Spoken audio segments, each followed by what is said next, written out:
Faithfully delivering value, interpreting great books worldwide. Hello, this is Sally's Book Club. Today, I'll interpret the book, Children, Please Give Me Your Hand, for you. Its subtitle is Methods for Truly Effective Communication with Children. I believe every parent wakes up hoping for a peaceful day without yelling or nagging at their kids. But often by day's end, their minds are filled with arguments and conflicts. Finally, the exhausted family wearily bids each other goodnight. This book we're introducing today tells us such situations can be avoided. Mastering communication skills with children is like a magical key to creating wonderful family dynamics. But this language isn't innate. It requires learning and practice like cooking or driving. The author, Dr. Haim Janat, was an American child psychologist. Since publication, Children, Please Give Me Your Hand sold over 5 million copies in the US and was translated into 31 languages. Its Chinese edition, released in 2004, shaped a generation's approach to parent-child communication. This 180,000 character book first introduces two key principles: understanding emotions and addressing issues objectively. I'll also discuss fostering responsibility and discipline through communication. All right, let's start with the first principle, understanding emotions. To do this, we must first learn to recognize children's emotions. Employment often hide behind strange words or misbehavior, sometimes unnoticed even by the child, requiring parental discovery. For example, a 10-year-old boy asks, "How many abandoned children are there in our country?" Thinking happily, he cares about social issues. Dad researches and even gives a lecture.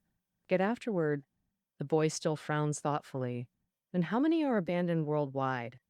Only then, through his son's expression, does Dad realize he's asking if children are easily abandoned and if he could be one. The real intention behind children asking many questions is to confirm their parents' love and soothe their little insecurities. For example, in a family with two children, the younger sister complains to mom that she received fewer gifts than her brother. After thinking, mom neither denied this nor explained. The brother is older, so he should have more gifts. She knew her daughter cared more about whether mom loved her as much as her brother, not about the number of gifts. So mom asked, "Are you worried I love you less than I love him?" The daughter fell silent. Without saying more, mom hugged her tightly. The daughter smiled in surprise because mom understood the emotion behind the complaint and addressed its root cause. Thus, the conversation ended happily, narrowly avoiding becoming an endless argument. The many other negative emotions in children are easier to recognize than this type, such as anger and frustration. After recognizing them, we come to our second step. First, understand the emotion. Express empathy without rushing to correct the child's behavior. On a rainy day, an elementary school boy angrily slammed the door coming home, eyes red. The soccer match he prepared for a month was canceled due to weather, while Dad watched TV at home. In the past, Dad would have scolded, "Be a man, don't cry. Does crying about the weather help? Or don't take it out on your parents. Did we cause the rain?" As you'd expect, such words wouldn't calm the child but make him angrier. So this time, Dad changed his approach. "You look really disappointed. All that preparation, then rain ruined it. How frustrating." The son said, "Yeah." After a brief silence, he added, "But they'll reschedule when the weather clears." He calmed down, washed his face, and went to do homework. What changed here? When children are in intense emotions, they can't hear advice or comfort, let alone criticism. Actually, adults are the same. After a workplace conflict, if your partner says, "Why get so upset?" or "Why yell at me? I didn't cause this," you'd want to flip the table. Really, all you need is to hear, "Yes, honey, that must be so hard for you." When facing bad emotions, we want family to show understanding and sympathy. That's enough. When our feelings are spoken out, we feel grateful. The harm of bad emotions is greatly reduced. And for children, it's naturally the same. We often see scenes like this in children's playgrounds. A 2 or 3-year-old crying loudly because a toy is stuck. Mom rushes over and says, "We came out to have fun happily. Why are you crying? Stop crying, or I'll take you home." The child cries even louder. Mom has no choice but to drag him away, making quite a scene. Actually, the child just needs mom to say something like, "Oh, the toy is stuck. You're anxious. Let's open it together." W- That would stop the crying. Parents often unconsciously use their authority to stop children's misbehavior first, but this usually leads to arguments with the child. Parents should treat children's misbehavior like a mechanic. A mechanic doesn't condemn the car for making loud noises and want them to disappear quickly. Instead, they use those sounds to diagnose and fix the root problem. Right. For children, inappropriate behavior is like the noise from the vehicle. And the root of the problem can often be solved by channeling emotions. On this topic, the book records a very interesting little experiment. In a group discussion about parent child relationships, the leader set up a scenario. One weekend morning, the house is messy, the phone is ringing, the child is crying, and the fried eggs in the pan are burning. Hmm. Then the husband walks over, sees the pan, and says, "Oh my God, how did you mess up the eggs like this?" What would the wife do in such a situation? Some said they'd throw the pan at his face. Others said they'd definitely cry and say, "To hell with the weekend." The leader said, if the husband said, "Oh dear, this has been a really tough morning for you," Mm. the phone, the child, and now the eggs, what would the wife say? She'd feel much better, even hug and kiss her partner.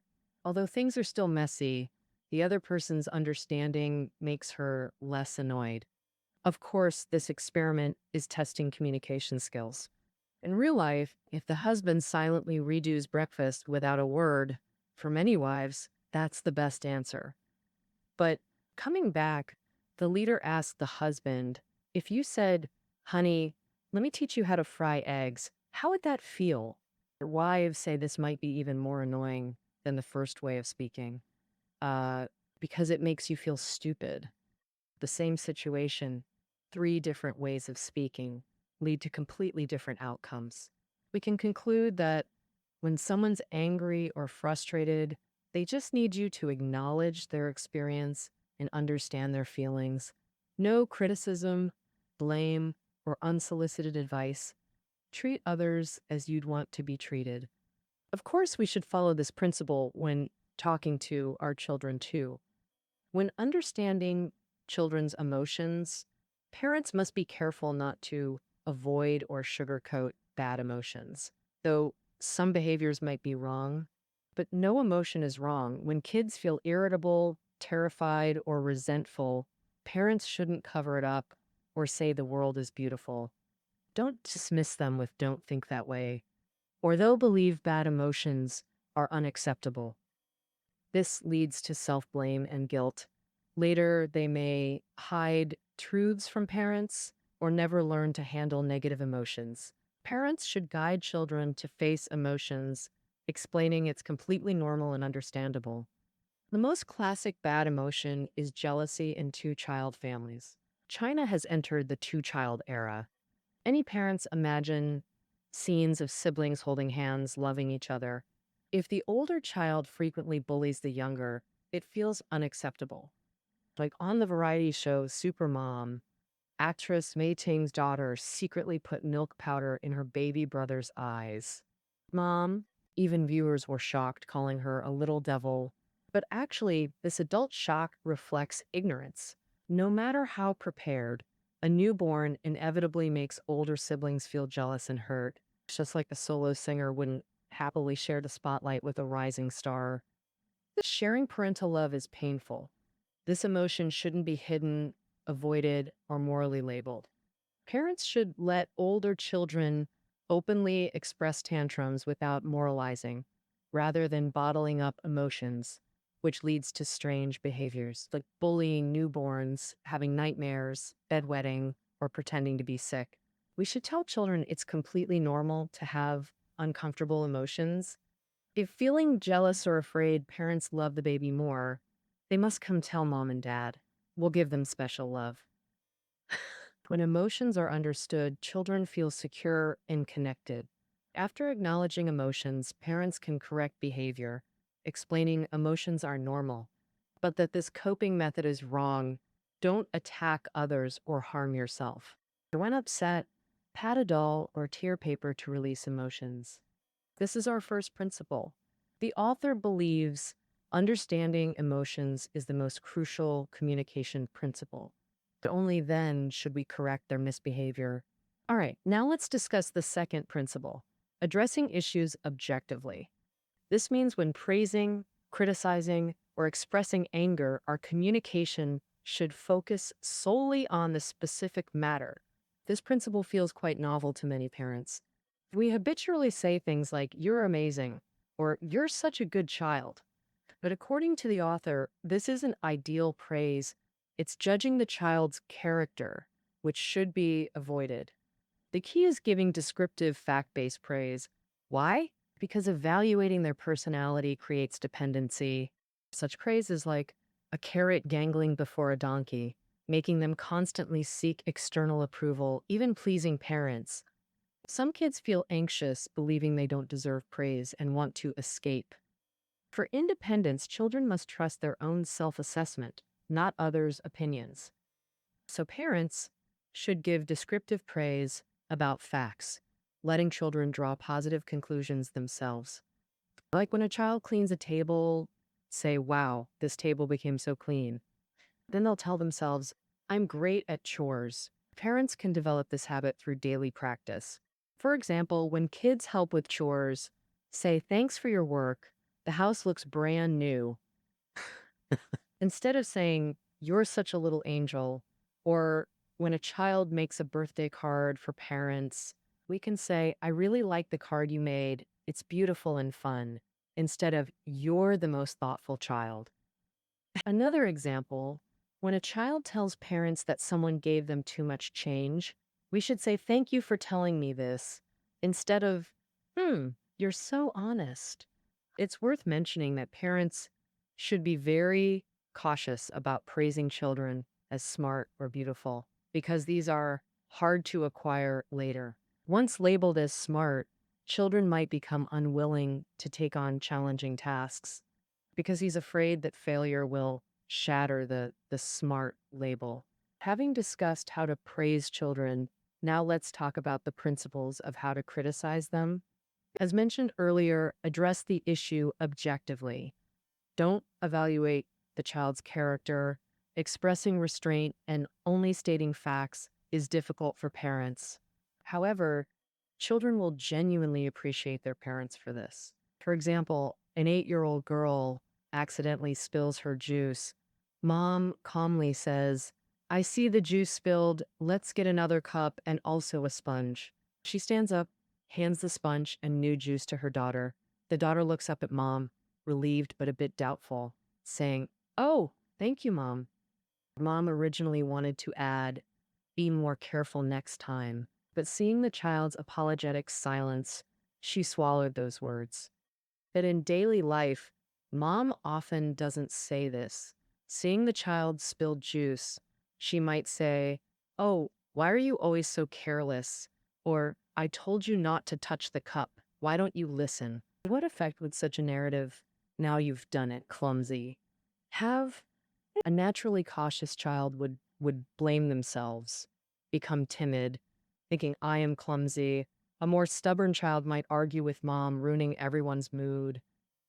When children make mistakes, we should state the problem and possible solutions, not make any comments about the child themselves, and especially not press the advantage or dredge up old issues. The author says we can treat our own children as if they were guests. Once we do this, we'll find our attitude completely changes. For example, if a guest forgets their umbrella when leaving, we wouldn't chase after them saying, "When will you ever remember? You always lose things. Do you think I'm your maid picking up after you?" We just say, you forgot your umbrella. To protect feelings, we objectively state mistakes without attacking character. This avoids harm. All right, having covered praise and criticism, let's discuss expressing emotions objectively, especially anger. The author outlines 3 steps. First, clearly define emotions with I statements like I'm angry, not you statements. For example, why can't you ever put things away? Or why is your food always too salty? This easily leads to blaming the other person. Second, explain why you're angry. For instance, after dinner, a mom tells her son and husband, you both watch TV right after eating, leaving dirty dishes for me.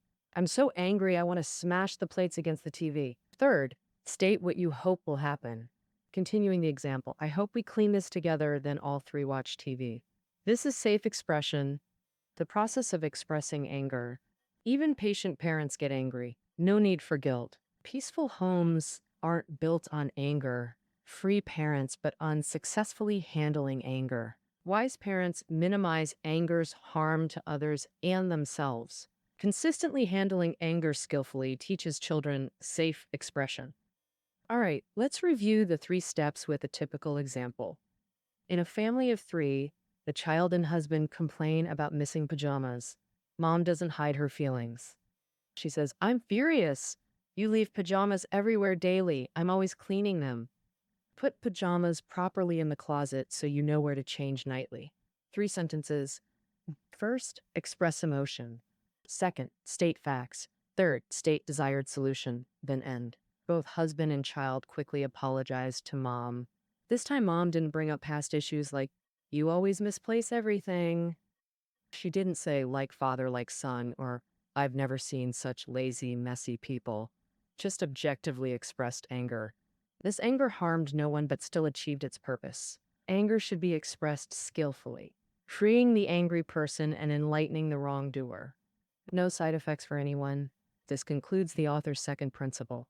Whether praising, criticizing, or expressing anger, address issues objectively without judging character. All right, we've covered both communication principles. Next, we'll discuss cultivating children's responsibility and discipline through effective communication. First, responsibility. Many parents assign chores, taking out trash, washing dishes, cooking, homework, to build responsibility. But the author believes this doesn't help as responsibility comes from within, not external enforcement.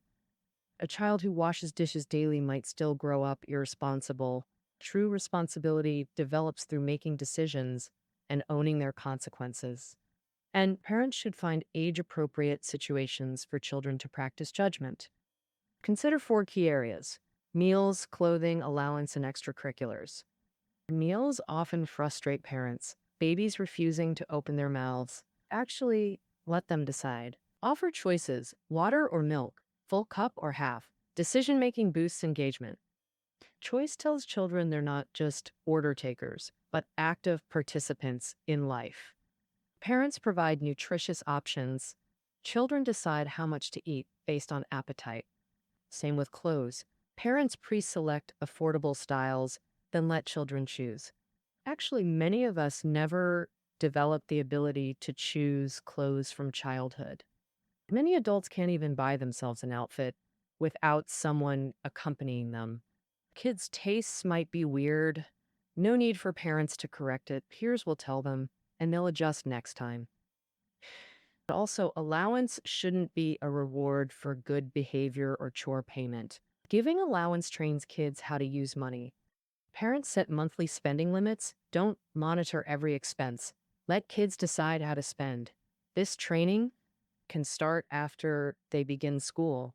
As the author says, money is like power, easy to mishandle without experience. Another common scenario is extracurricular classes. For music lessons, parents can set rules. No canceling unless notified a day ahead. And the child must call the teacher themselves to cancel, with limited absences per term. This prevents impulsive decisions and practices responsibility. Worth noting, the author also mentions extracurriculars' role. He believes kids' lives are full of restrictions and frustrations. They need outlets. Music, for example, is a great way to express joy or sadness, but many parents and teachers focus only on technique, inevitably criticizing performance, making kids give up. In short, kids who make their own decisions become more independent and responsible. As adults, they'll confidently choose partners and careers. Now that we've covered responsibility, let's discuss discipline. The author suggests first, state rules. If ignored, intervene calmly but firmly. As mentioned earlier, emotions aren't wrong, but behaviors can be. For behavior correction, children need clear boundaries. They'll feel safer. Parents must clearly state unacceptable behaviors, like hitting, especially parents. Effective parenting is built on mutual respect. Hitting children or parents isn't okay. Oh, and don't say things like, you can hit but not hurt. Kids get tempted to test pain boundaries. When telling kids what not to do, suggest acceptable alternatives instead. Like, don't throw plates, but pillows are okay. Don't push playmates, but toy cars are fine. The simpler and more objective the limits, the easier kids accept them. If kids resist rules, parents shouldn't argue. Calmly but firmly stop the behavior. Like when Big Brother aims a toy gun at Little Brother, Mom says, "No shooting people." If he does it again, Mom simply takes the gun away. Her kids' actions often speak louder than words. Or if a child takes something not theirs, say gently but firmly, "This toy isn't yours, it needs returning." If refused, parents act directly, no lecturing. As said earlier, never attack character like calling them a thief. When enforcing discipline, avoid emotional harm. Finally, let's cover common parental mistakes to avoid: threats, bribes, and provoking lies. First, never use "if you please, then all" statements. Such threats backfire. Kids won't stop, they'll test them. Then you're stuck. Like, "Throw that cup again and I'll hit you." They'll throw it. Now what? Either hit them or lose authority. Second, bribes are unacceptable. Like, "Eat this bite and you can watch TV." This might work occasionally, but isn't genuine motivation, and kids learn to bargain or blackmail. Lastly, provoking lies. You might ask, do parents really cause lying? Often, yes. Like when parents set traps with accusatory questions. Example, dad sees his son broke a new toy car and hit it. Dad asks, "Where's your new car?" The child says, "I haven't seen it." Dad says, "Go find it." The child says, "Maybe someone took it." Dad gets furious. "When did you learn to lie?" I hate liars the most. As an outsider, you can see this is actually dad's fault. He's forcing the child to choose between an awkward lie and an embarrassing truth. The situation could have been avoided. Dad didn't need to play the judge. He just needed to say, "I see your car is broken. What a shame you liked it so much." An open and honest attitude from parents lets children know that even if they tell the truth, they won't be rejected or punished. Therefore, they won't feel the need to lie to their parents. This is the final part of our discussion: how to cultivate good character through communication. Parents should give children choices to foster responsibility. Speak and act gently but firmly to build their sense of discipline. At the same time, avoid negative expressions like threats, bribes, or provoking lies when communicating with children. Nobel laureate Thomas Mann said, "Language itself is a civilization." Parents must realize communication's importance. Love alone isn't enough. Effective communication requires constant practice. This book is a practice manual for learning to talk with children. Of course, behind all these techniques lies deep understanding and respect for children. All right, that concludes our interpretation of Children, Please Give Me Your Hand. Reading notes are below the audio. See you tomorrow.